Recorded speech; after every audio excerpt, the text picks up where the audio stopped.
Dios les bendiga, hermanos. Los voy a invitar que se pongan de pie para comenzar con el primer servicio del año 2022. Es una bendición realmente grande que podamos estar en la casa del Señor como un pueblo unido para alabar, glorificar su nombre. Es la mejor decisión que pudimos hacer, estar aquí en la casa del Señor reconociendo nuestra necesidad diaria, reconociendo nuestra necesidad de estar en su presencia todos los días de nuestra vida. Y arrancamos el 2022 con un corazón dispuesto a alabarle, a glorificarle, a seguirle. Amén. Saludamos a la gente que nos sintoniza en el 100.3 de la FM y quien sigue también la transmisión en vivo en Facebook. Para comenzar, hermano, le invito a que incline su rostro para elevar una oración a nuestro Señor. Bendito Padre Celestial, grande, misericordioso y bondadoso, estamos delante de tu presencia con un corazón dispuesto a alabarte, a glorificarte, a reconocer que tú eres Rey de Reyes y Señor de Señores. Estamos en su casa, Señor, consagrando nuestras vidas, nuestros corazones, reconociendo tu poderío y tu majestad. Gracias por un año más que nos permites comenzar. Gracias porque nos has tomado de tu mano y día tras día hemos visto tu poder, tu misericordia, tu fidelidad, tu gracia sublime en nuestros corazones, en nuestras vidas. Estamos por iniciar este culto, el primer servicio del 2022, y hasta aquí podemos decir que tú has sido fiel, has sido bondadoso, has sido misericordioso. Te alabamos, Señor, y te pedimos que en esta tarde tu presencia descienda de una manera especial en cada una de nuestras vidas, en cada uno de nuestros corazones, que tú llenes vidas, que tú transformes corazones. Te alabamos, Señor, y te damos a ti toda la gloria y la honra por siempre. Aleluya. Dice la palabra del Señor en Salmo 104: entrad por sus puertas con acción de gracias, por sus atrios con alabanza. Alabadle, bendecid su nombre. No hay mejor manera de iniciar este año que rindiendo toda nuestra alabanza, toda la adoración al Rey de Reyes y Señor de Señores. Amén. Alabamos tu nombre, Señor, te exaltamos.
con todos y sus misericordias sobre todas sus obras.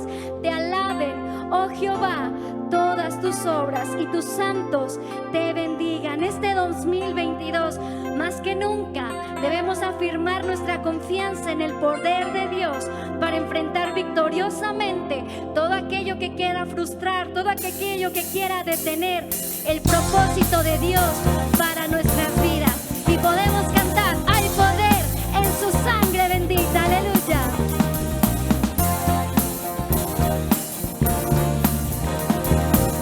El pueblo redimido canta, aleluya. Somos hijos perdonados, rescatados de la muerte, redimidos y aceptados. Nuestro dueño es el más fuerte. En el mundo tendremos aflicción, mas Cristo al mundo venció. Puede decir aleluya. Hay poder En su sangre divina, en la fuente de vida. Hay poder en su sangre gloriosa, en la cruz victoriosa. hay poder.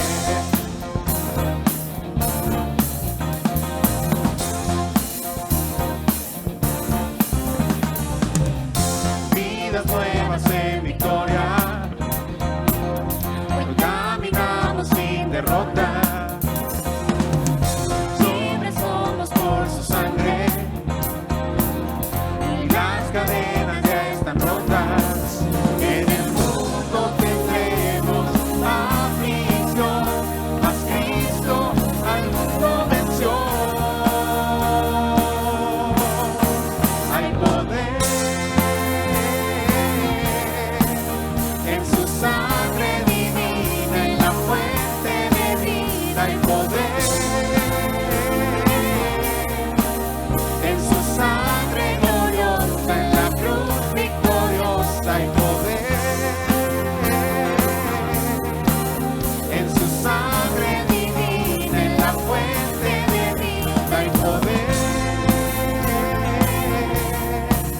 en su sangre gloriosa, en la cruz victoriosa. Hay poder.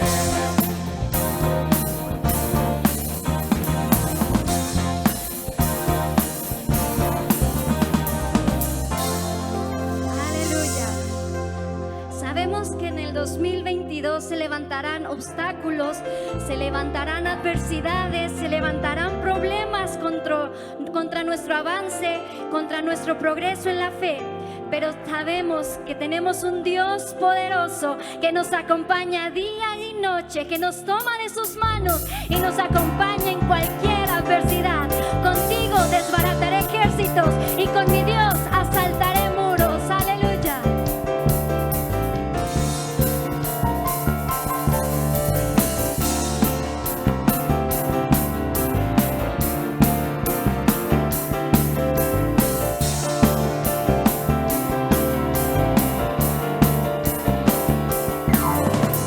Con mi Dios yo asaltaré los muros.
promesas de Dios debe ser el fundamento de todos sus hijos este año nuevo. Y como dice su palabra en Salmo 84, bienaventurado el hombre que tiene en ti sus fuerzas, cuyo corazón está en tus caminos. Atravesando el valle de lágrimas lo cambian en fuente.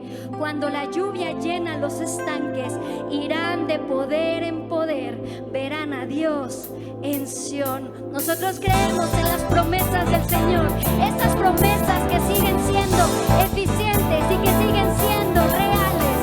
Y en esta tarde usted puede decir: yo creo en ti, Señor, yo creo que tú harás. Aleluya.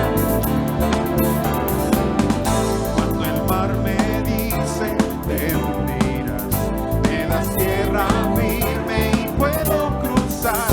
Cuando el monte dice no pasarás, tengo tu palabra y eso bastará.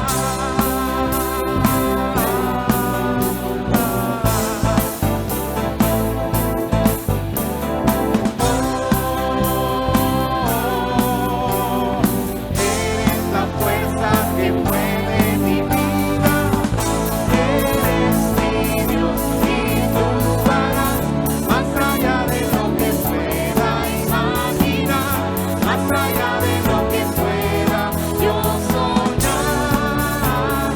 Eres Dios y harás.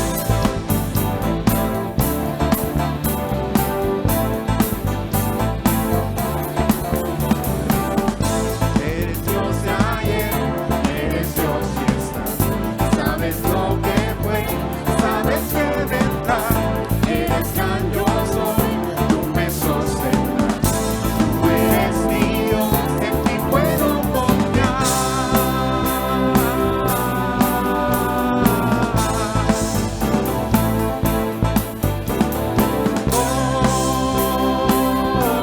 Puede decirle: Eres la fuerza que mueve mi vida, eres mi Dios y tú harás más allá de lo que pueda imaginar, más allá de lo que pueda yo soñar. Eres Dios y harás, eres mi Dios y tú harás más allá de lo que pueda imaginar, más allá de lo que pueda yo soñar. Eres Dios y harás.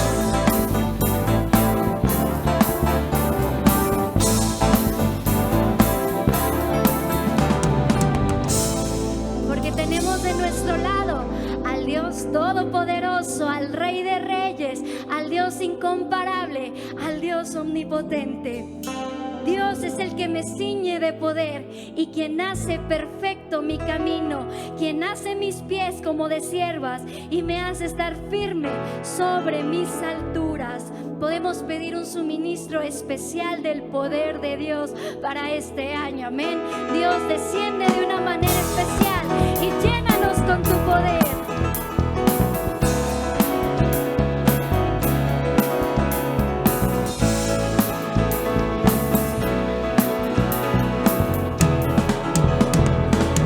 Al que me ciñe de poder, aquel que mi victoria es, solo a él alabaré, solo a él exaltaré. Al que me ciñe de poder, aquel que mi victoria es, solo a él alabaré, solo a él exaltaré. Porque solamente a Él rendimos. Y será mi alabanza en la congregación. Cantaré y alabaré tu nombre, Señor. Al que me ciñe de poder, aquel que mi victoria es, solo a él alabaré, solo a él exaltaré. Al que me ciñe de poder,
nuestro Señor.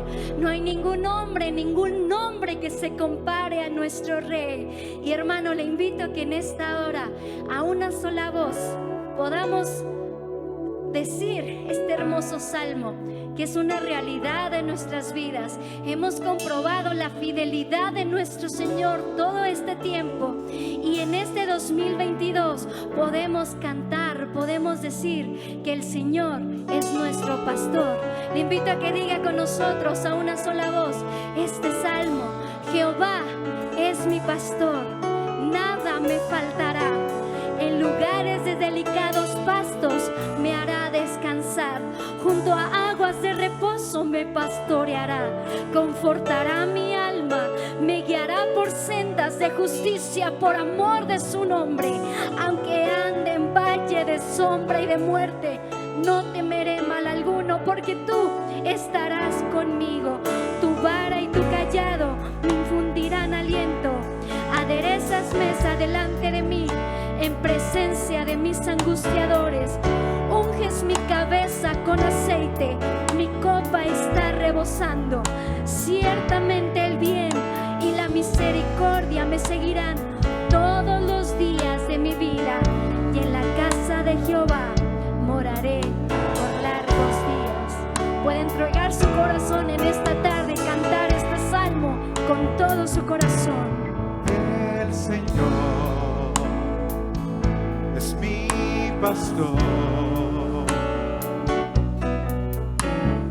nada me faltará. El Señor es mi pastor, en pastos delicados Él me hará descansar.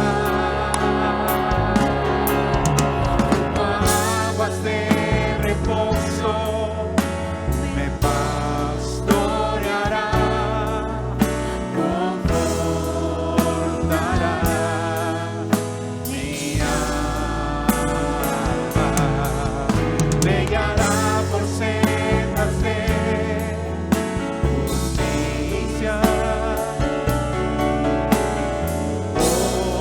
por amor de su nombre. Puede decirlo de nuevo: tu Señor El Señor es mi pastor,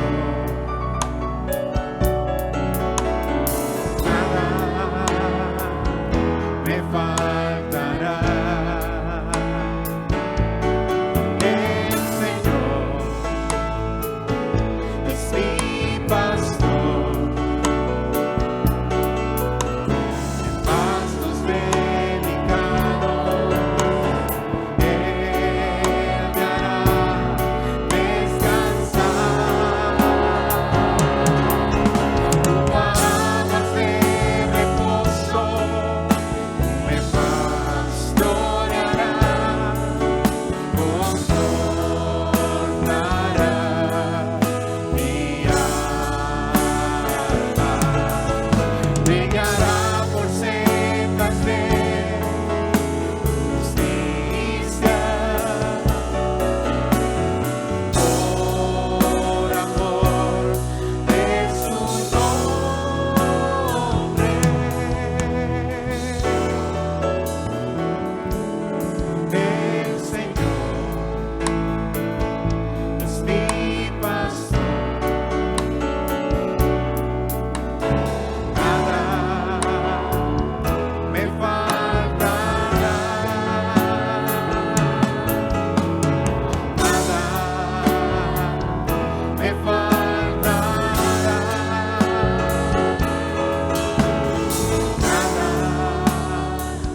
con el río de Dios lleno de aguas, preparas el grano de ellos cuando así la dispones. Podemos pedir al Señor que envíe durante todo este año un derramamiento especial de su presencia.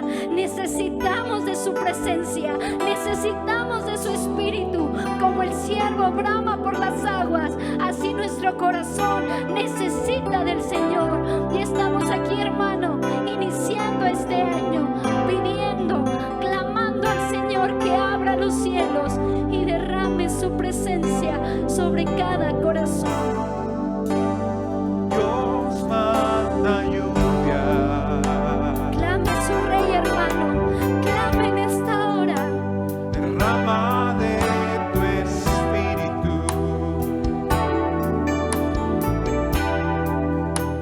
Envía hoy tu fuego. Sana mis heridas. Restáurame, Señor. Voy a decir de nuevo: Dios manda la lluvia, aleluya. Dios manda lluvia.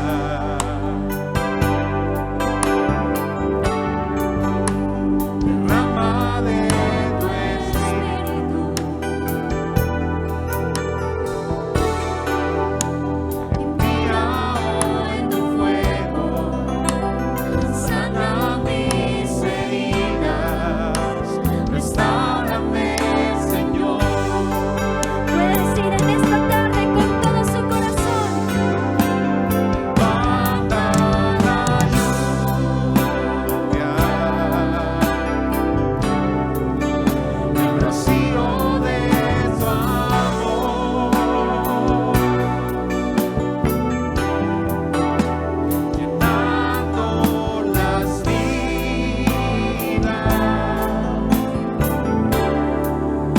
en la tierra hoy, Señor.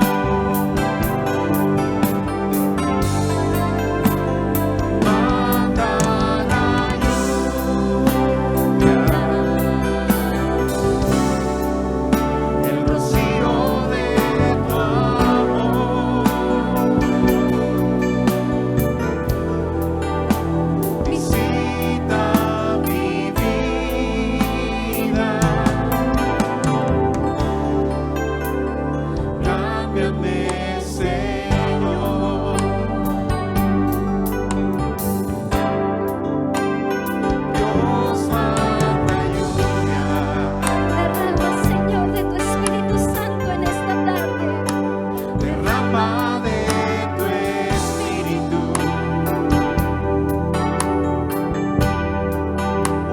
Envía hoy tu fuego. Sana mis heridas. Restáurame, Señor.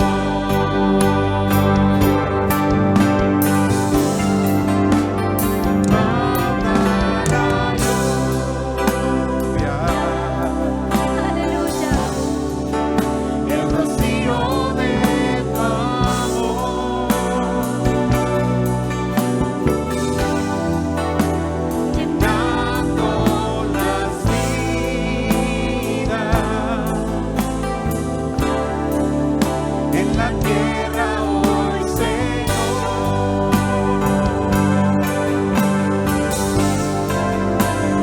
Manda la lluvia. El rocío de tu amor. Visita mi vida. Cámbiame, Señor. Derrama de tu fuego, Señor. Tenemos necesidad de tu Espíritu Santo. Tenemos necesidad de ti, Señor. Tenemos hambre de tu presencia, Señor. Rogamos que tu Espíritu Santo descienda de una manera especial y que este año, Señor, pueda ser mejor que el anterior, que podamos sentir cada vez más tu presencia, que podamos conocerte aún más, Señor. Tú eres un Dios grande, un Dios clamamos, Señor, porque solamente tú eres digno de recibir toda la gloria, toda la honra y toda la alabanza. Aleluya, bendito sea el nombre de nuestro Señor. Aleluya. Así de esta manera, hermano, dejamos lugar a la palabra del Señor.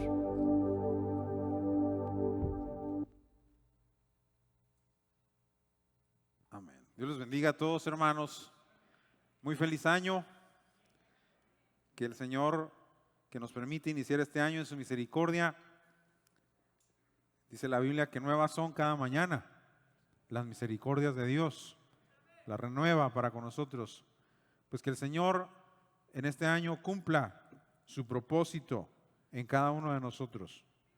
Que podamos crecer, avanzar en la fe y honrar al Señor en todo lo que hagamos.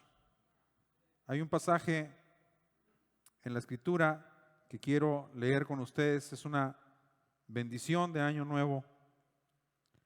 En Números capítulo 24 al 26. Es un deseo con todo el corazón de sus pastores para toda la congregación, de una bendición divina sobre la vida de cada uno de ustedes, de sus familias en este año. Como el año anterior, las expectativas de este 2022 no son buenas, no son halagadoras en la cuestión de salud, en la cuestión económica, en la cuestión de seguridad, pero nosotros confiamos en un Dios que está por encima de toda circunstancia. Yo mencionaba en la mañana que cuando el Señor llama al profeta Isaías a ser su profeta, Isaías tiene una visión y comienza diciendo: en el año que murió el rey Usías. Isaías estaba triste porque el rey acababa de morir y había un trono vacío. Pero dice: yo pensaba que había un trono vacío, que había un vacío de poder. Pero en el año que murió el rey Usías, yo vi al Señor sentado en un trono alto y sublime. Dios está sentado en su trono y Dios sigue por encima de cualquier autoridad, poder y señorío, y el Señor nos va a guardar hasta que cumpla su propósito en nosotros. Números 6:24. Jehová te bendiga y te guarde. Jehová haga resplandecer su rostro sobre ti y tenga de ti misericordia. Jehová alce sobre ti su rostro y ponga en ti paz. Es la bendición de la protección de Dios, la bendición del favor de Dios, la bendición de la misericordia de Dios, que dice la Biblia que la misericordia del Señor es mejor que la vida. Es la bendición de la paz de Dios. Cuántas cosas hermosas que sean una realidad para nosotros este año. Amén. Muy bien. Vamos a abrir nuestras Biblias en la epístola a los Hebreos, una carta que está en el Nuevo Testamento, y vamos a leer ahí dos pasajes, Hebreos 6:1 y Hebreos 12:1. Le damos la bienvenida a todas las personas que nos sintonizan en las redes, en la radio, y también a todas las personas que nos visitan aquí por primera o segunda ocasión. ¿Cómo les decimos, hermanos? Sean bienvenidos a la casa del Señor. Hebreos 6:1, Hebreos 12:1. Por tanto, es una expresión de una conclusión de algo que se acaba de decir anteriormente. Dice: por tanto, dejando ya los rudimentos de la doctrina de Cristo, vamos adelante a la perfección. Yo le puse a este sermón propósitos de año nuevo del escritor de Hebreos. Yo no sé cuántos ya se hicieron propósitos de año nuevo, pero aquí la Biblia nos marca algunos propósitos muy interesantes, más importantes que a lo mejor bajar de peso o caminar un poquito más, que no dejan de ser importantes y trascendentes, pero estos son fundamentales y básicos para nuestra eternidad. Dice: por tanto, dejando ya los rudimentos de la doctrina de Cristo, dice, vamos adelante a la perfección. Y luego Hebreos 12:1 dice: por tanto, nosotros también, otro por tanto, dice, teniendo en derredor nuestro tan grande nube de testigos, despojémonos de todo peso y del pecado que nos asedia y corramos con paciencia la carrera que tenemos por delante. Hay dos propósitos ahí. El primero dice, vamos adelante a la perfección. Es un propósito para este año. Vamos a avanzar, vamos a adelantar en nuestra meta de perfección. Y el segundo dice, vamos a despojarnos de todo peso y vamos a despojarnos del pecado que nos asedia y corramos con paciencia la carrera que tenemos por delante. Hay una carrera que correr este año, sí sabía, ¿verdad? Y hay que correrla con paciencia. Padre, te bendecimos y te damos gracias por tu palabra. Habla a nuestros corazones, Señor. Tú nos has hablado a través de la alabanza, te hemos adorado, te hemos exaltado, hemos glorificado tu nombre, te hemos reconocido como Señor. Te pedimos en esta hora que vamos a exponer tu palabra, que tú seas el que nos hables a cada circunstancia, a cada corazón. Que nadie se vaya de aquí, Señor. Es la petición sin haber escuchado tu voz. Te lo pido en el nombre de Jesús, tu Hijo amado. Amén y amén. Pueden sentarse, hermanos.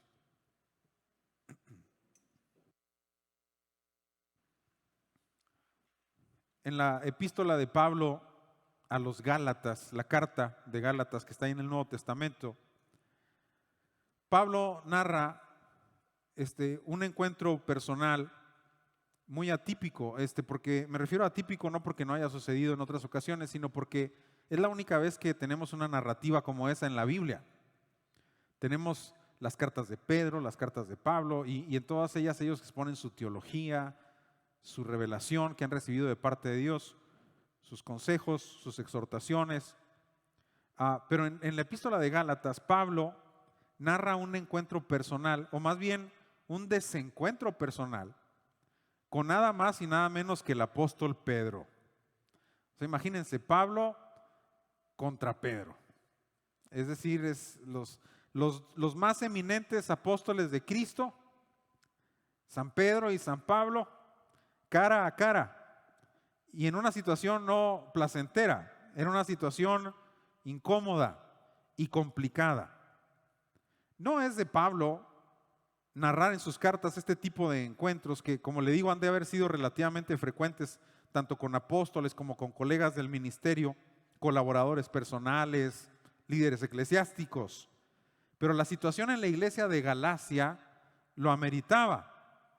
Había unas personas que la Biblia llama judaizantes que estaban haciendo estragos en las iglesias de Asia, lo que hoy es Turquía, diciéndole a los cristianos que si no guardaban la ley judía no podían ser cristianos. Y Pablo requería de usar todos sus argumentos que tenía a su alcance para enfrentar el problema, que por lo que se veía en la carta manifestaba alcances ya de alarma. Es decir, los cristianos estaban tratando de justificarse y ganar su salvación a través de la ley judía, algo que la Escritura siempre explica que no era así. Y es en ese escenario donde se nos narra el encuentro entre estos dos gigantes del Evangelio, en donde Pablo recrimina a Pedro su hipocresía, porque Pedro, primero como judío, estaba conviviendo fraternal y cómodamente con los que no eran judíos, con los gentiles, como se les llama en la Biblia, de Antioquía, para luego alejarse cuando llegaban las comitivas de judíos de Jerusalén, porque en la ley judía los judíos no podían convivir con no judíos. No son pocos los que al leer la narración de Pablo donde le recrimina a Pedro que por qué hace eso, inmediatamente acusan a Pedro de un retroceso, dado que si usted ha leído en la Biblia, el primero que le predicó el evangelio a los gentiles, a los no judíos, el primero que le abrió las puertas del evangelio a los no judíos fue precisamente Pedro. Y no solo de una manera casual, hubo una visión sobrenatural de Dios que vino a Pedro 3 veces. El Espíritu Santo le explicó lo que él quería, le enseñó que lo que Dios había limpiado, él no podía llamar indigno o inmundo, y donde además Pedro contempló con sus propios ojos el irrefutable derramamiento del Espíritu Santo sobre ese grupo de gentiles, entendiendo que era el propósito de Dios también salvarlos a ellos. Incluso Pedro defendió el episodio ante los ancianos y los pastores de la iglesia de Jerusalén, y más aún, Pedro apoyó firmemente a Pablo en el concilio de Jerusalén ante la defensa de no obligar a los no judíos a observar la ley judía. Es decir, Pedro había hecho cosas muy importantes para abrirle la puerta del evangelio a los que no somos judíos. Y muchos se expresan de manera despectiva con Pedro, diciendo que Pedro, en este episodio que Pablo narra, tuvo un retroceso. Pero si analizamos con cuidado la escena, después usted la puede leer ahí en Gálatas, la confrontación no se da porque Pedro haya dado un paso hacia atrás, sino más bien porque Pedro había dado un paso gigantesco hacia adelante. En su defensa del caso de Cornelio, cuando Pedro le predicó a Cornelio, el primer gentil convertido, un soldado romano muy prestigiado, un centurión, un comandante de una fuerza militar importante en Cesarea, que era una base del Imperio Romano muy importante. Cuando Pedro defiende a Cornelio, Pedro explica que para un gentil no es necesario cumplir la ley, que uno que no es judío no necesita cumplir la ley para salvarse. Pero cuando Pedro estaba comiendo en Antioquía con gentiles, Pedro había avanzado, porque ya Pedro no solo estaba diciendo que para un gentil no era importante cumplir la ley, sino que también tampoco lo era para un judío, porque él como judío estaba comiendo con gentiles. Es decir, Pedro no había retrocedido, Pedro había avanzado. Ya no solo decía, no es necesaria la ley para que un gentil se salve, sino que estaba diciendo, no es necesaria la ley para que un judío se salve. Entonces, si analizamos bien el caso, Pedro había avanzado con su comportamiento, con su testimonio. Estaba afirmando que tanto gentiles como judíos se deberían de regir por las normas de la gracia y no bajo el rigor de la ley para obtener salvación. Lo que Pablo le pedía a Pedro entonces es que se sostuviera en ese avance que mostraba en su persona y en su ministerio apostólico. Pedro había avanzado, había proseguido hacia adelante, que es lo mismo que aquí nos pide el escritor de Hebreos. Dice, vamos adelante. Menciona aquí algunos aspectos que debemos de tomar en cuenta y que son especialmente pertinentes en este año que comienza. Vamos a empezar un año. Yo me puedo fincar propósitos buenos para mi vida y no dejarían de ser buenos, loables, beneficiosos, edificantes, pero aquí están propósitos de Dios para mí. Y el propósito de Dios es que yo vaya adelante, dice, a la perfección. Y lo que está diciendo aquí el escritor, primero que nada, es que nosotros como creyentes debemos evitar a toda costa el estancamiento en nuestra vida. Dice, dejando ya, no te quedes donde estás, no seas la misma persona que fuiste ayer, no cometas los mismos errores que cometías ayer, deja ya eso, vamos adelante. Pero el concepto dice, tienes que salir de un estado de estancamiento. ¿Qué es el estancamiento?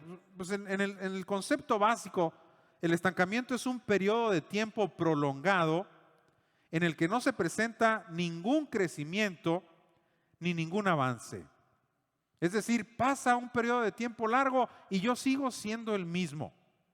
Y el estancamiento es motivo de alarma en todo tipo de escenario.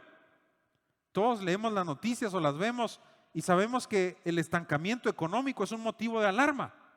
Cuando vemos que la economía no crece, que la economía no se desarrolla, que no hay producción, que no hay inversión, que no hay desarrollo, inmediatamente los analistas en el ámbito económico prenden las señales de alarma y prenden los focos rojos y dice, hay un problema, estamos estancados económicamente.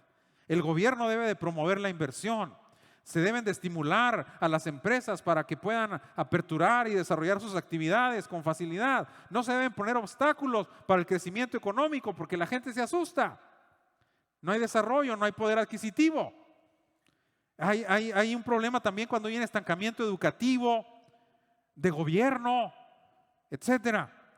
Pero el escritor de Hebreos Ya ustedes saben que esta carta de Hebreos se escribe cuando había pasado ya un tiempo desde la fundación de la iglesia. Ya había pasado la época de los apóstoles. Pablo probablemente ya había sido ejecutado para ese tiempo. El escritor a los Hebreos se da cuenta de que hay un mal que empieza a quejar a la iglesia que ya tiene tiempo funcionando. Dice, está el riesgo de que te estanques. De hecho, cualquier creyente con relativamente algo de tiempo en el evangelio debe de cuidarse de eso, del estancamiento. El puro hecho de que yo tenga tiempo ya en el evangelio implica para mí un riesgo de quedarme estancado. Estancado en mi comunión con Dios, estancado en mi conocimiento del evangelio.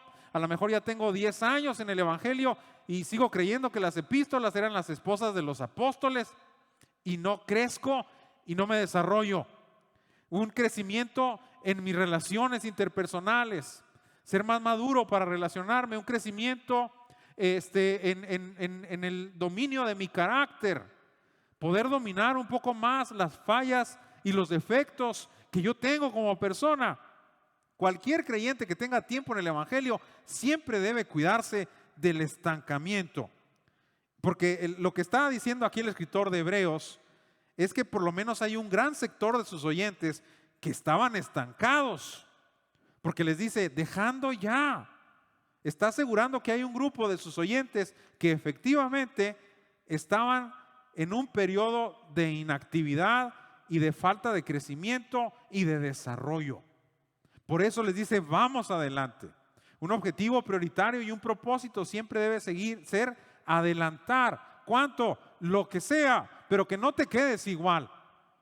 Que crezcas en la fe, que madures en la fe, que tengas más conocimiento de Dios, que conozcas más su palabra, que conozcas más su voluntad, que conozcas más cuál es el propósito de Él para tu vida, que adelantes en las herramientas que Dios ha dado para tu bendición personal, que no te quedes igual. Esa sería la peor tragedia. Por eso dice el apóstol, dejando ya. Ya estuvo bien todo el tiempo que estuviste igual, inactivo, indiferente, pasivo, estancado. Ya es tiempo que crezcas, ya es tiempo que te desarrolles, ya es tiempo que madures. Todos deberíamos, perdona la expresión, de ponerle la cruz al estancamiento, de decirle no al estancamiento, de rechazar estar estancado, especialmente en la vida cristiana. En la vida cristiana. Es lo primero que dice el escritor, dejando ya. Ten una visión de progreso, de desarrollo, de crecimiento, de alcance. No seas el mismo cristiano que fuiste ayer. No sigas batallando con las mismas cosas con las que batallabas ayer. No sigas sufriendo de los mismos arranques de carácter de los que sufrías ayer. Desarróllate con las herramientas que Dios te ha dado. Tienes su espíritu, tienes su palabra, tienes la oración, tienes la comunión de la iglesia, tienes la edificación del cuerpo de Cristo. Desarróllate. Eso es lo primero que dice. Pero en segundo lugar, dice que nosotros debemos sentirnos responsables de nuestro adelanto personal. Porque dice, vamos adelante. ¿Quiénes?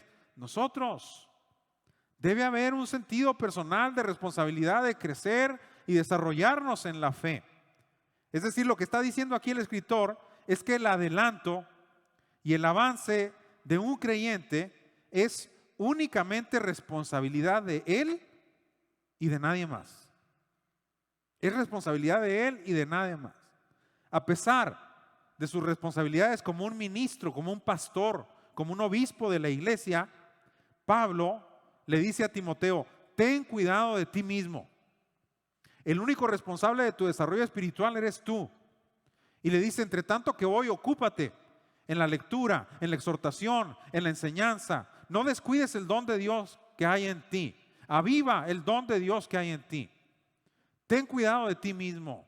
Tengo que preocuparme de mi situación personal, porque si no me preocupo primero yo por mi situación personal, espiritual, de comunión con Dios, de conocimiento, nada va a estar bien. No puedo pedir que esté bien mi matrimonio si no estoy bien yo. No puedo pedir que esté bien mi familia si no estoy bien yo. Y no le puedo echar la culpa a nadie de mi estancamiento personal más que a mí mismo. No puedo echarle la culpa a la iglesia, no puedo echarle la culpa a los pastores, no puedo echarle la culpa al entorno, no puedo echarle la culpa a los hermanos de la iglesia. Es mi responsabilidad. No se podrá responsabilizar ni al entorno, ni al liderazgo, ni a cualquier otra cosa ante mi propia laxitud y mi propia indolencia. Hay en entornos, hermanos, llenos de adversidad y de privaciones y de pobreza y de falta de recursos, cristianos que merecen toda nuestra admiración y todo nuestro respeto porque avanzan y adelantan exitosamente en la fe. No tienen los recursos que ahora nosotros tenemos al alcance, no tienen todas las herramientas que usted puede tener, no tienen una computadora a la mano para descargar tutoriales y enseñanzas bíblicas, no tienen los expositores que usted tiene, a lo mejor solo cuentan con una Biblia o con un pedazo de ella, pero adelantan en la fe y crecen en entornos de persecución, en entornos de adversidad, en entornos de pobreza. Encontramos cristianos ejemplares que nos dicen que el crecimiento no tiene nada que ver con otra cosa más que con nosotros mismos. Por eso debemos sentirnos responsables este año y decir, vamos adelante, es mi responsabilidad. No es de nadie más. Pide una acción claramente personal. Deja esto atrás. Sal de tu entorno de comodidad. Esfuérzate. Es algo que se pide mucho en la Biblia. Esfuérzate. Da un plus, da un extra. La visión, la consagración, el poder. Son dones en la Biblia que solo se obtienen en una dinámica de avance. No va a llegar más poder si yo estoy estancado. No va a llegar más visión si yo estoy estancado. No va a llegar más consagración si yo estoy estancado. Tengo que ir adelante. Tengo que crecer espiritualmente y tengo que sentirme responsable. Que nadie me tenga que decir, desarróllate, crece en la fe, madura, avanza, adelanta. No, que sea un sentimiento que yo tengo como una carga, como algo que tengo que hacer, como algo que es fundamental y necesario para mi vida personal. Si no adelanto, me muero. Si no adelanto, me quedo estancado. Si no adelanto, me voy a perder de bendiciones gloriosas que tengo en Cristo Jesús. Me debo sentir responsable. Primero, tengo que ver el estancamiento como algo negativo, como algo que debe ser rechazado. Y es muy difícil porque hay muchos sectores de cristianos que están así, estancados. Y después tengo que entender que mi adelanto es una responsabilidad mía y de nadie más. Ahora, si ya entiendo eso, que no debo de estar estancado y que debo de avanzar en la vida de fe, ¿qué es lo que me dice la palabra que tengo que hacer para avanzar? Lo primero que me dice es que el avance debe de comenzar deshaciéndome de obstáculos. Porque dice el escritor, por tanto, dejando ya, deja eso. Y luego también dice en 12, por tanto, despojémonos de todo peso. La palabra peso aquí se traduce como estorbo. La traducción literal sería deshazte de todo estorbo. Pablo relaciona entonces el estancamiento de un cristiano con obstáculos. ¿Por qué estás estancado? Es que hay algo que me está estorbando para crecer. Hay algo que no me está dejando crecer. Hay obstáculos, hay un estorbo que me está deteniendo en mi crecimiento, en mi progreso y en mi desarrollo cristiano. Pues entonces identifica ese estorbo y despójate de él, deshazte de él. La metáfora de Pablo es deportiva. Pablo está hablando de un corredor en las Olimpiadas de Grecia de su tiempo que se despojaba de la ropa y de cualquier cosa que le estorbaba para poder correr cómodamente. Y entonces dice Pablo, despójate de todo lo que te estorba para poder avanzar y adelantar. Y esa metáfora tiene aplicación aún más en nuestra época de adelanto deportivo. Yo no sé si usted ha visto los Juegos Olímpicos o las competencias de alto nivel de cualquier tipo de deportes y uno ve cómo el deportista se esmera y se despoja de cualquier cosa que le puede estorbar para mejorar su marca o para vencer en una competencia.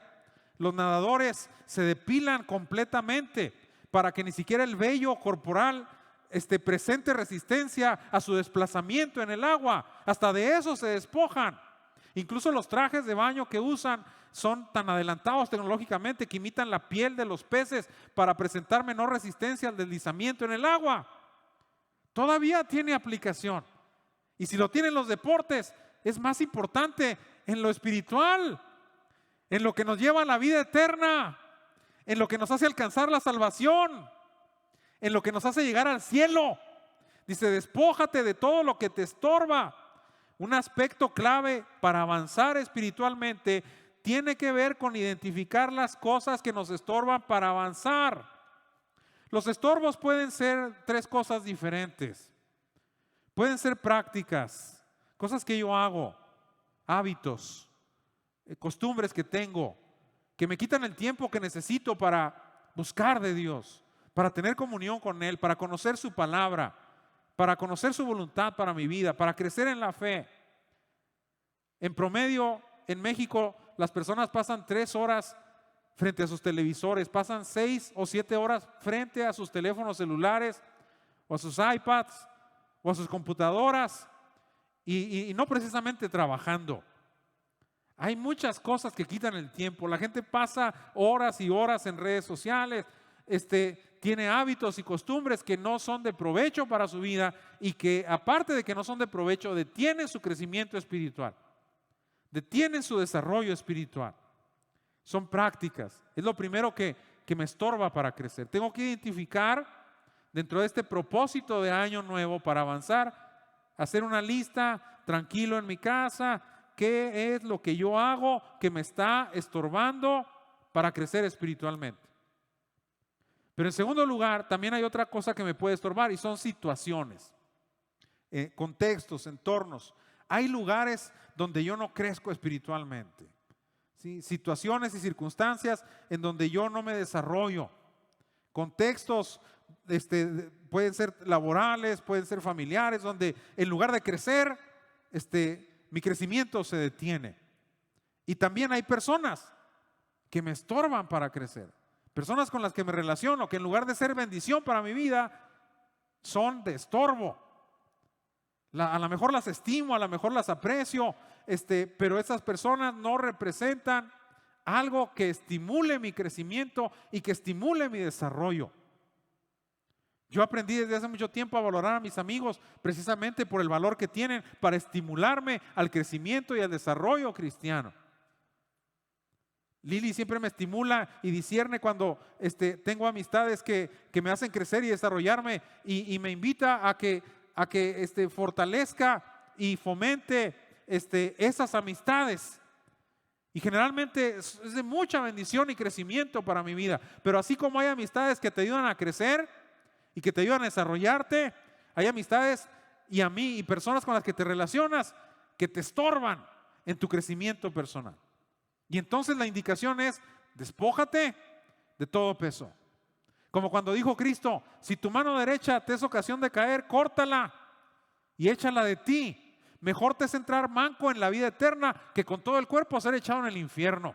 Y lo que quiso decir Cristo no es que te cortaras la mano, sino estaba usando una metáfora para decir: si hay algo que te estorba, por más que lo aprecies y por más que lo disfrutes y por más que te guste, deséchalo. Si te va a perjudicar y presenta un riesgo para que tú entres en la vida eterna que Dios ofrece. Podemos elegir lo que hacemos y con quienes nos relacionamos en base a esta premisa básica este año. ¿Qué voy a hacer? Voy a hacer lo que contribuye a mi crecimiento espiritual. ¿Qué no voy a hacer? No voy a hacer lo que no contribuye a mi crecimiento espiritual. Esa es la pregunta que debe de regular todo mi comportamiento. ¿Me ayuda a crecer o me estorba? Si me estorba, se desecha. Si me ayuda a crecer, se acepta. Esta persona con la que me voy a relacionar, esta amistad que pretendo cultivar, ¿me estimula a crecer como cristiano o me estorba? Y entonces yo voy a empezar a tomar decisiones en base al propósito de avanzar. Y me va a ser menos costoso y menos doloroso despojarme de cosas que no me sirven de nada. Todos sabemos que tenemos prácticas, hábitos y costumbres que nos estorban para nuestro crecimiento cristiano y que no abonan para nuestro desarrollo en la fe. El escritor a los hebreos en un momento se desespera y les dice a sus oyentes, debiendo ser ya maestros todos, tienen necesidad de que les dé leche como a bebés. En nuestro tiempo hubiera dicho Gerber o algo por el estilo. Comida procesada, porque todavía no tienen la madurez para digerir viandas sólidas. Pero dice, pero ya deberían ser incluso hasta maestros. Yo quisiera compartirles pensamientos profundos acerca de Dios, cosas imponentes, glorificantes, bendecidoras, acerca de los propósitos de Dios para ustedes, cosas maravillosas, como dice la Escritura, clama a mí y yo te responderé y te mostraré cosas grandes y maravillosas que tú desconoces, pero no las tengo al alcance porque estoy estancado. Y estoy estancado porque algo me está estorbando. ¿Sí? El crecimiento no se da porque hay un estorbo. Los obstáculos aquí son definidos como un peso que nos hace más complicado avanzar. ¿Sí? Pudimos avanzar ligeros, raudos, rápidos, pero traemos un peso cargando y el peso nos impide avanzar. Pero en el contexto del pasaje también, el obstáculo también se presenta en la indiferencia, en la monotonía de los oyentes, como que no les interesa crecer y por eso el escritor se esfuerza en decirles, deben sentirse responsables de su crecimiento. Eso refuerza lo que afirmé en el punto anterior, que el adelanto básicamente depende de mí, depende de mí. Cuando usted llega a su casa después del servicio, lo que hace contribuye a su crecimiento espiritual. Las amistades que cultiva en su trabajo contribuyen a su crecimiento espiritual. Los hábitos que usted tiene contribuyen a su crecimiento espiritual. Si no, dice, despójate porque vamos hacia adelante. Tenemos que ir hacia adelante y eso es más importante que cualquier otra cosa. Tenemos que adelantar en todas las virtudes cristianas, tenemos que crecer en santidad, en conocimiento, en fe, en amor, en generosidad, en dependencia de Dios, en poder espiritual, en dones. Vamos hacia adelante. El concepto es tremendamente positivo, pero te tienes que despojar de cosas. No es así nada más. Tienes que ver de qué cosas te vas a despojar. Ahora, el avance comienza deshaciéndome de obstáculos, pero continúa o debe de entenderse como un proceso gradual, pero constante. Es decir, dice el escritor, despojémonos de todo peso. Dice, ¿y corramos con qué? Con paciencia. Con paciencia. ¿Sí? Mire, en llamado y propósito, todos los creyentes somos iguales. Pero no así en las dinámicas espirituales. Hay grados de poder. Hay creyentes que tienen más poder espiritual que otros. Hay creyentes que tienen más conocimiento que otros. Hay creyentes que tienen más fe que otros. Hay creyentes que tienen más discernimiento que otros. Hay creyentes que tienen más madurez que otros. Y eso es porque han avanzado en la fe. Pero eso no se dio en un proceso gradual.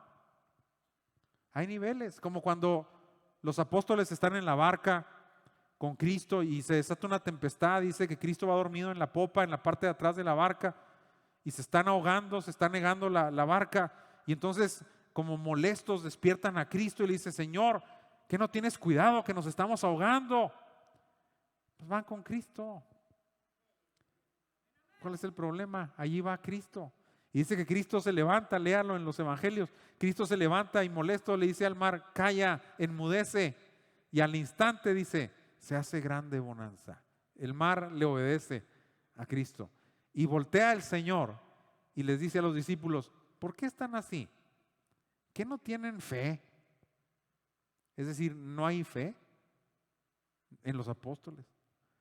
Luego viene Pedro, después en otro escenario, en una tempestad también, donde van ellos solos, tratando de bregar y pasar por el lago, y Cristo se les aparece caminando sobre el mar, y se asustan, y entonces dicen, un fantasma, dice Cristo, no tengan miedo, soy yo, y dice Pedro, Señor, si eres tú, manda que yo vaya a ti sobre las aguas.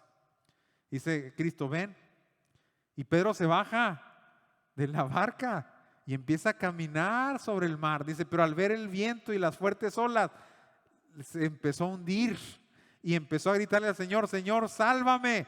Y dice, cuando estaba hundiendo, Cristo lo toma y le dice, hombre de poca fe, ¿por qué dudaste? A los otros les dijo que no tenían fe. Este ya tenía poquita fe, ¿sí? Pero luego viene una mujer que está pidiéndole a Cristo que le sane a su hija, que está enferma, endemoniada, y está insistiendo, no es judía. Y cuando llega a los apóstoles los tiene ya verdes. Dijo, ya despide a esta mujer porque nomás está insistiendo que quiere hablar contigo. Y Cristo la recibe y le dice, ¿qué quieres? Quiero que sanes a mi hija, está enferma.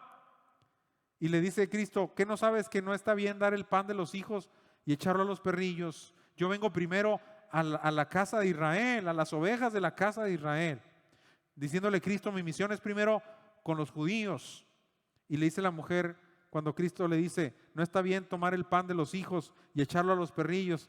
La mujer, dependiendo y sabiendo que Cristo es su único recurso, dice, sí, Señor, pero hasta los perrillos comen las migajas que caen de las mesas de sus amos. Y le dice Cristo, mujer, grande es tu fe.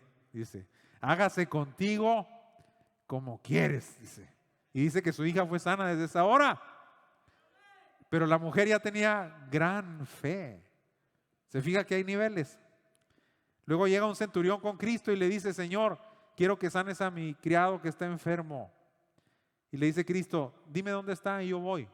Y el soldado le dice al Señor, Señor, no soy digno de que entres en mi casa. Tú eres Cristo, yo soy un soldado que hace cosas indignas. No soy digno de que entres, me da pena que vengas a mi casa. Di la palabra. Allí donde estás, tú ordena. Dice, y mi criado va a sanar. Porque yo soy un comandante. Dice, yo le digo a este, ve y va. Y a este, haz y hace.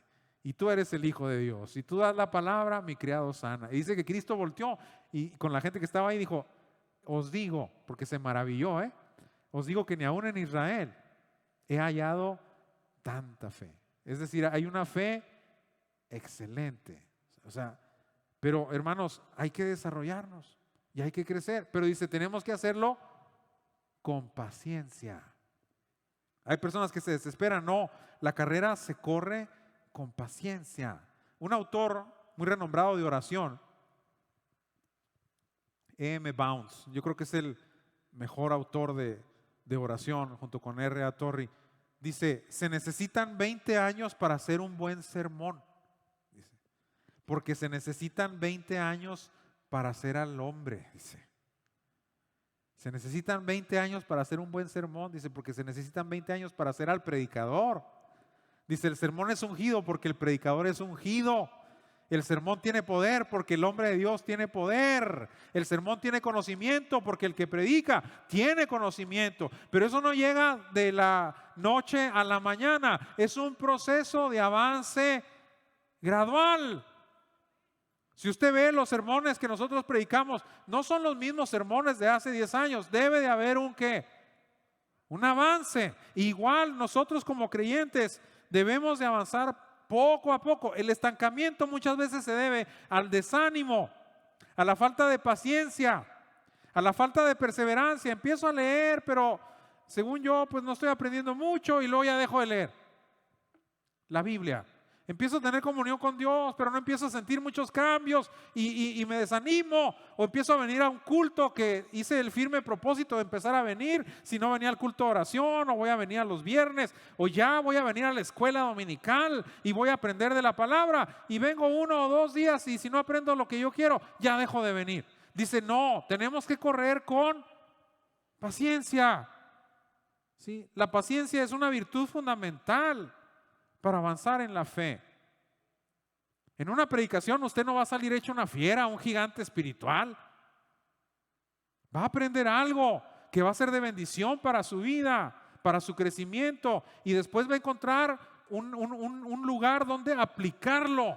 Y cuando lo aplique, va a madurar en la fe y va a empezar a tener discernimiento. Y cuando tenga más discernimiento va a desarrollar madurez. Pero eso es un proceso que debemos de asumir con paciencia, con determinación de seguir adelante. Por eso cuando dice el apóstol, vamos adelante, pero vamos con paciencia, con determinación, con una decisión de seguir. Amén. Están muy serios, como que es un mensaje positivo. Vamos adelante, vamos a avanzar. Ahora, el avance se pide porque hay un camino trazado de antemano. Dice, despojémonos de todo peso, quítate los obstáculos, corre con paciencia. Dice, la carrera que tenemos por delante. O sea, la dirección. ¿Por qué vamos adelante? Porque hay una dirección clara. Hay un camino bien definido. No se nos está demandando lo imposible. No se nos está enviando a lo desconocido. En otra traducción se escribe, corramos con paciencia la carrera que nos ha sido asignada. La pista que ya nos marcaron para correr. La pista que ya nos trazaron. La ruta que ya nos definieron. Y es evidente que en esta expresión el apóstol se refiere aquí al estilo de vida que se espera que sigamos como hijos de Dios. Y nadie de los que estamos aquí ignoramos las características que se nos pide en el estilo de vida al que fuimos llamados. Se nos pide que vivamos en santidad. Se nos pide que nos consagremos a una vida de servicio. Se nos pide obediencia a lo que Dios pide de nosotros. Se nos pide disposición para cumplir el propósito divino. Se nos pide consagración en una búsqueda cada vez más profunda de Dios. Ya conocemos la ruta. El camino ya está trazado. Aquí no hay eso de que caminante no hay camino, se hace camino al andar. No, de hecho el escritor está diciendo, nosotros también teniendo en derredor nuestro tan grande nube de testigos, como diciendo, ya hubo otros que corrieron la carrera y la acabaron bien. Y son ejemplo para nosotros. En la escuela dominical estamos hablando mucho ahorita en Filipenses de modelos, de observar a modelos en la fe que yo puedo imitar. Hombres de Dios en las escrituras, hombres de Dios en la historia. Hombres de Dios en mi entorno que pueden ser modelos para mí. Incluso los predicadores los tenemos. Algunos prefieren al hermano Gigi Ávila, otros prefieren al hermano David Wilkerson, otros escuchan al hermano John MacArthur y siguen modelos de predicación. La ruta está trazada, ya sabemos. Como cuando Dios le dice al profeta, hombre, ya sabes lo que Dios quiere y lo que te ha pedido. Hacer justicia, hacer misericordia y ser humilde delante de Él. Ya sabemos, ¿verdad? Nomás tenemos que adelantar. Es decir, ¿por qué vamos adelante? Porque el camino ahí está trazado. Concluye incluso diciendo a dónde apunta la mirada de los que emprenden el camino de avance. Dice, puestos los ojos en Jesús. Ahí está el camino. Dice, ¿qué quiere decir eso? Pues apartando la mirada de todo lo que no sea Cristo, de todo lo que te distraiga de Cristo. Tienes que correr puestos los ojos en Jesús, el autor y el consumador de la fe. Es decir, ya está el camino. Yo ya sé a dónde tengo que ir. Ya sé qué tengo que hacer para avanzar. Ya sé que tengo que orar un poquito más. Ya sé que tengo que escudriñar la palabra un poquito más. Ya sé que tengo que ser un poco más generoso. Ya sé qué tengo que hacer. Nomás tengo que empezar ¿a qué? A adelantar. El propósito es vamos adelante. Vamos adelante. No, es más, como diría la Reina Valera, no os estanquéis. No nos detengamos. Ahora, el avance se pide porque hay un objetivo preciso. Porque dice, vamos adelante. ¿A dónde? Está bien, vamos a adelantar. ¿Pero por qué quiero adelantar? Porque vamos a un objetivo. ¿A qué objetivo? Vamos a la perfección, dice. La ciudad a donde queremos llegar se llama perfección. La meta a donde queremos llegar se llama perfección. Es el mismo objetivo que Pablo traza en la epístola a los Efesios, en Efesios 4:13, cuando dice el apóstol Pablo, hasta que todos lleguemos a la unidad de la fe y del conocimiento del Hijo de Dios, a un varón ¿qué? Perfecto. O sea, ¿la meta cuál es? La perfección. Es el mismo objetivo trazado por el apóstol Santiago, también en su epístola en Santiago 1:4, cuando dice el apóstol Santiago: mas tenga la paciencia su obra completa, para que seamos ¿qué? Perfectos, sin que nos falte cosa alguna. Ya hemos explicado en otras ocasiones que en la Biblia el término perfección no quiere decir ausencia de errores, que el término perfección quiere decir madurez. Alcanzas tu pleno desarrollo, alcanzas tu maduración. Una fruta es perfecta cuando alcanza su maduración plena. Un cristiano es perfecto cuando alcanza su desarrollo pleno, su desarrollo completo. Se presenta como un estado de plenitud, como un estado de descanso, como un estado de realización, como un estado de logro, como un estado de recompensas y de bendición. Es un estado sumamente positivo, sumamente estimulante, sumamente atrayente. Diciendo, vamos a la madurez. En la madurez vamos a llegar a un punto de plenitud. Vamos a tener el poder espiritual necesario, el discernimiento espiritual necesario, la gracia de Dios, los dones de Dios para cumplir nuestro trabajo a plenitud, para descansar, para lograr, para recibir recompensas. Es el país de Beulah que mencionaba Juan Bunyan en su progreso del peregrino. Los peregrinos van caminando en su peregrinaje de la ciudad de la destrucción al país de Emanuel. Salen donde el príncipe del reino de las tinieblas los quería detener y van camino a una ciudad donde los invita el príncipe del reino de los cielos. Y cuando van en su camino tienen muchas adversidades. Se desvían del camino, se les presentan obstáculos, se levantan oponentes, pasan por el pantano de la duda, pasan por el castillo del gigante de desesperación, pasan por el valle sombra de muerte y pasan por una serie de lugares tremendamente complicados. Se levanta contra ellos el mismo Satanás para estorbarles en el camino de su progreso cristiano, pero en un momento los peregrinos, sin darse cuenta, llegan a un país que se llama Beulah. Es la plena maduración cristiana. Es cuando llegan a su desarrollo completo como hijos de Dios. Todavía no están en el cielo, pero es como si ya fuera el cielo. Llegaron a la perfección. Mire lo que dice Bunyan en su libro del país de Beulah. Qué hermosa descripción de un estado de reposo, de plenitud cristiana. Dice: en este lugar el aire era muy dulce y agradable. En ese país el sol brilla de día y de noche, por lo que no tiene conexión con el valle de sombra de muerte, ni sus habitantes están al alcance del gigante de desesperación. Desde allí ya no se ve ni la más mínima parte de las torres del castillo de la duda. Todo lo contrario, lo que está a la vista es la ciudad a la que se dirigen, porque en ese lugar donde ellos están suelen pasearse los resplandecientes, puesto que casi está en los límites del cielo.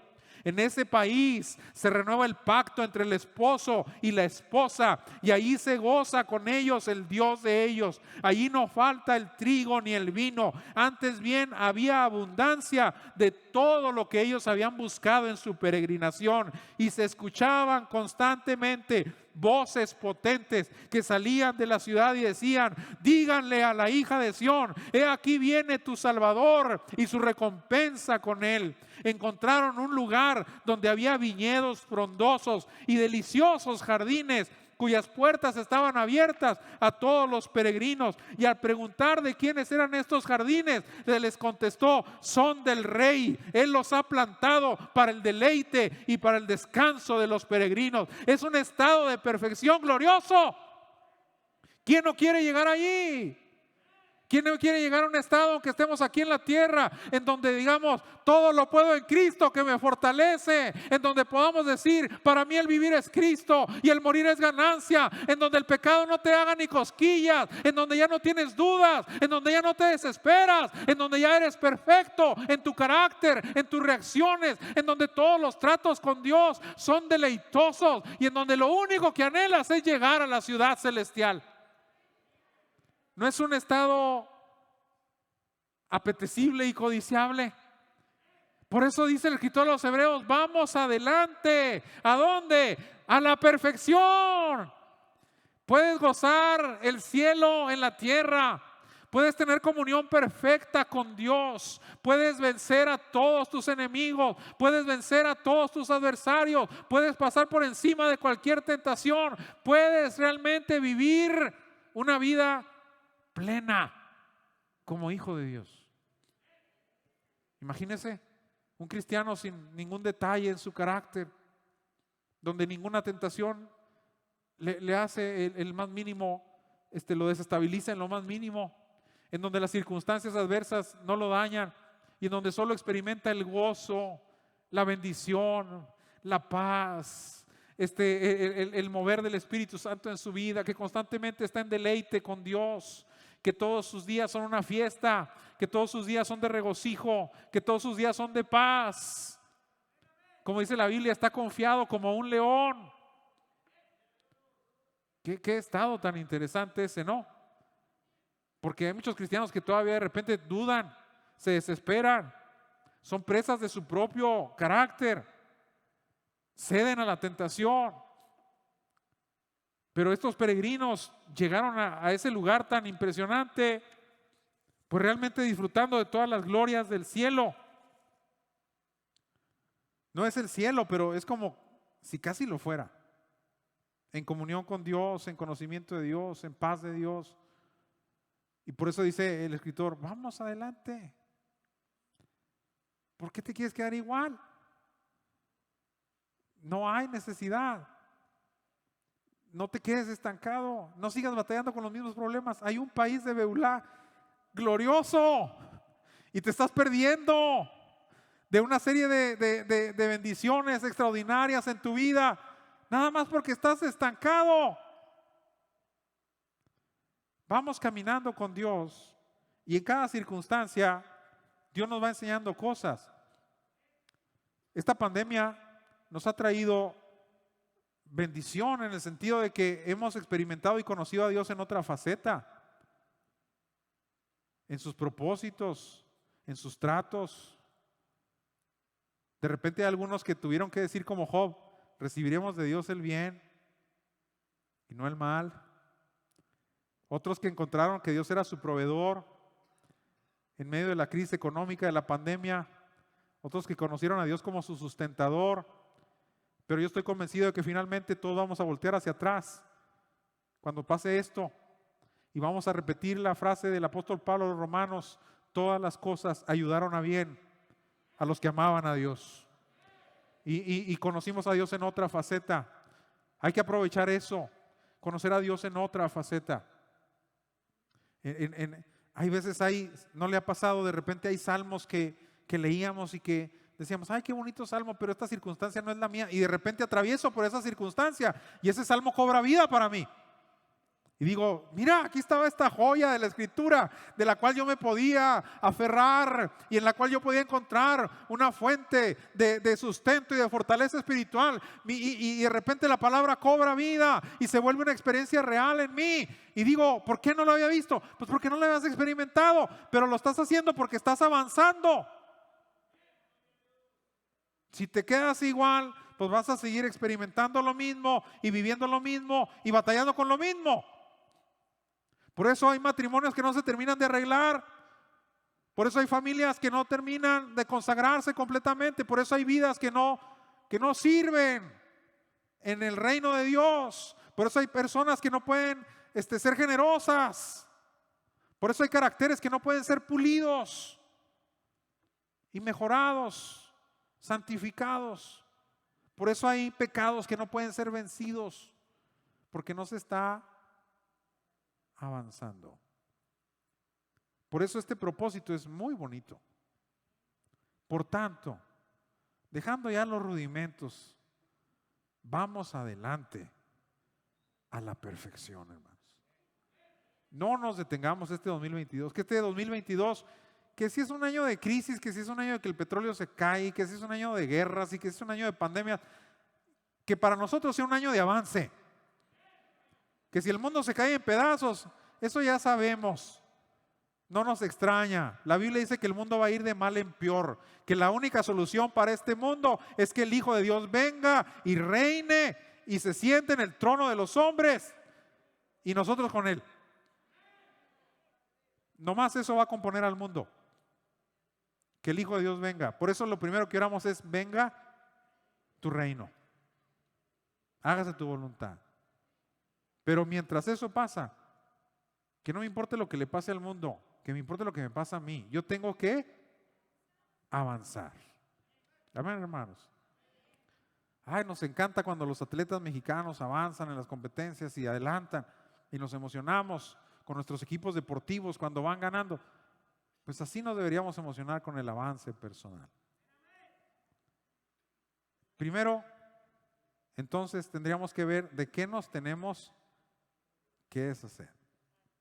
Eso es, bueno, según el escritor, eso es básico. ¿De qué cosas me tengo que, qué cosas no me están siendo de bendición? ¿Qué cosas me están estorbando para crecer? Segundo, tengo que aprender y pedirle a Dios paciencia. La paciencia es un fruto del Espíritu también. Y debo de aprender que hay un camino trazado y que hay una meta definida que yo debo de codiciar. ¿Quién no quiere un estado como ese, hermano? Qué bonito el país de Beulah, así lo había leído en el libro del Peregrino. Es un estado muy hermoso al que una vida llega. Al que una vida llega. Hay vidas, la Biblia dice que los impíos no tienen paz, que son como el mar en tempestad, que nomás están echando lodo y cieno. Qué feo estado de vida. Qué feo. Hay otros que dicen que están en tinieblas, confundidos y tropezando constantemente sin tener una luz que los dirija en su camino. Qué feos estados. Pero aquí el estado que se nos muestra es un estado glorioso al que todos nosotros, sin distinción, porque dice, vamos adelante. ¿Quiénes? Todos. Todos. Vamos adelante a la perfección, a la plena madurez. Es un buen propósito, ¿no? Es un buen propósito. Porque, mire, si yo tomo como prioridad la determinación de avanzar en la vida cristiana, si esa es mi prioridad, avanzar en la vida cristiana, no solo avanzaré yo, va a avanzar mi matrimonio, va a avanzar mi familia, va a avanzar mi iglesia, va a progresar mi entorno, voy a ser de bendición en mi trabajo. Dios, como dice, que bendijo la casa de Potifar a causa de José, ¿se acuerda? Dice que Potifar era un guardia, ¿verdad? Era el guardaespaldas, era el jefe de seguridad de Faraón, del emperador más poderoso de la época. Él era el jefe de la seguridad del Faraón, pero era un hombre bendecido. Pero dice que cuando llegó José, no, hombre, dice, Dios empezó a bendecir la casa de Potifar por causa de José. O sea, José fue el factor de bendición. Entonces, si yo avanzo y yo crezco, entonces yo voy a ser un factor de bendición en donde yo esté. En donde yo esté. A donde yo llegue va a llegar la bendición de Dios. Pero porque estoy, ¿qué? Avanzando. Buen propósito, hermanos. ¿Cuántos quieren hacer de este un propósito para este año? Póngase de pie. Póngase de pie. Los que quieran hacer ese propósito, vamos a decirle al Señor que vamos a hacer un compromiso con Él y sentirnos responsables de nuestro desarrollo y nuestro crecimiento espiritual en esta hora. Amén. Dígale, Señor, hacemos hoy. Levante sus manos y empiece a decirle, Señor, quiero avanzar, Señor. Quiero avanzar en la vida cristiana. Quiero progresar. Si alguien todavía está batallando con su carácter, con su conocimiento de Dios, con su consagración, que todavía no tiene paz, que se llena de temor y de dudas,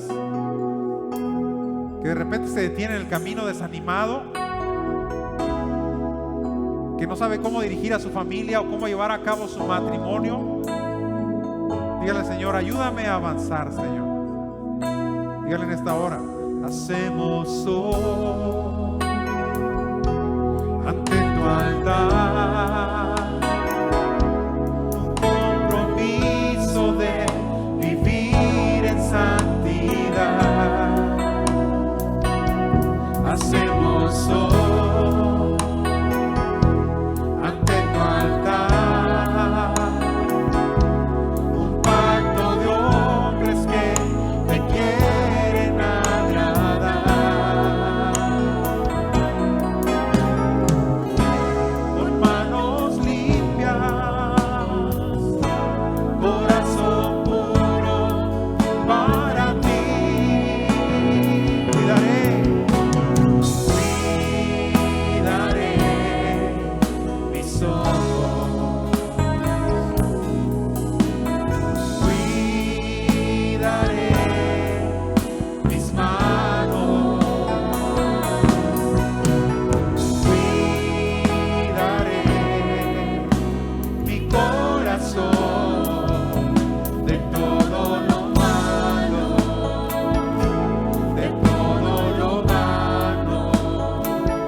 Sharra,